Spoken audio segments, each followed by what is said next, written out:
Hello everyone, welcome back to another video. It's great to see you all here again. If this is the first time you've seen one of my videos, welcome. I hope it's of use to you and I hope you learned something new today. Well, today I'm going to teach you 7 different ways for you to say goodbye. So stay tuned and let's learn together.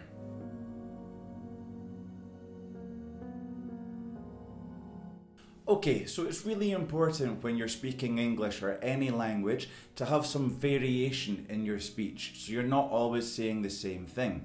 Me personally, I very rarely actually say goodbye.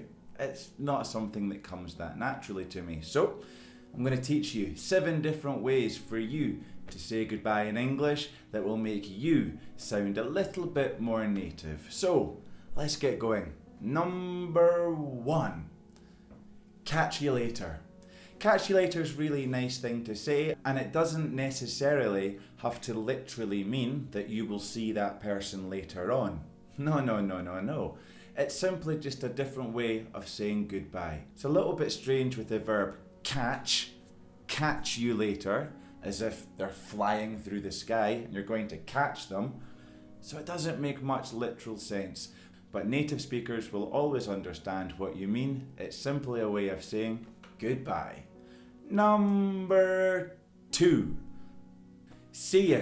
See-you, obviously it stands for, but natively we tend to not say you and we say ya instead. So see ya. And that can be mixed, as we'll see, with see you later, see you soon. There's lots of different variables. And it's just a nice, quick, informal way of saying goodbye. See ya. Let's go on to number 3. Number 3 is a variation on see ya. It's see you soon. It's quite a nice thing to say. And again, a little bit like catch you later, soon doesn't have to be in the near future really. It could be in a few hours, it could be in a few days, a few weeks, even at a push in a few months' time. So see you soon doesn't mean necessarily immediately, it means kind of in the foreseeable future. Somewhere over there. You'll see them soon. Okay, let's have another one. Number 4. Number 4 is take care. One of my favourites, to be honest. I use it a lot. I think it really shows the person that you're saying goodbye to that you're a nice, caring person and you're saying to them to take care. It's nice, it's friendly, it's informal. It's also slightly not formal, but you can use it in formal situations. So for example, a job interview, as you're saying goodbye, you could say, thank you for your time, it was nice to meet you, take care. And that's a perfectly acceptable thing to say. But we also use it very informally as well. And again, I think it just shows that you're a nice person who cares.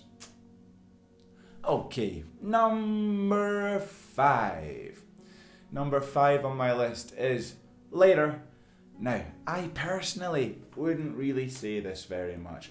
For me, it's quite an American thing. And being Scottish, I tend to say more Scottish or British things. But later is absolutely acceptable and it's something that millions of people use, so why not you try using it as well? Again, it doesn't literally mean later in a few hours, it could mean later in a few days, in a few weeks.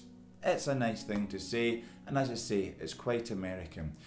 You wouldn't necessarily say later, you would probably say it a bit more naturally and be later. Later. See you later, man. Yeah. Or as an English person might say, later. It's up to you. Later. Again, I wouldn't use it much. Let's look at number 6. Number 6, I like this one. Have a good one.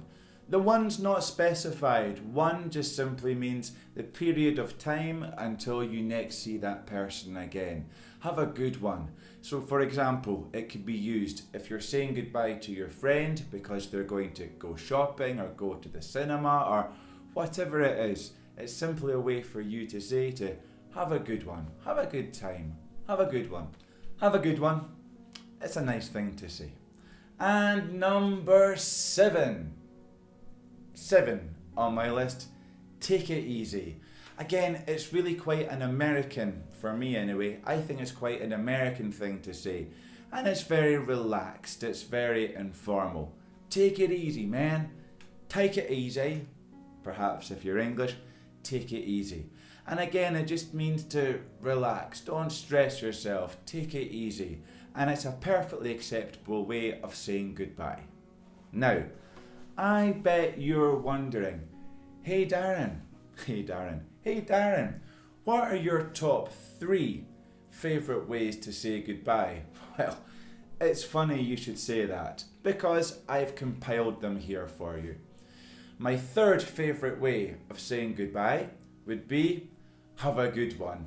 I like it. It's just nice, it's friendly, it's informal. It's something that you would say just to really explain that, you want that person to have a good one, to have a good time.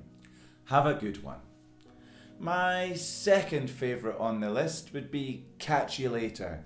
Again, it's informal, it's nice, it suggests that you will see them again at some point in the future. Catch you later.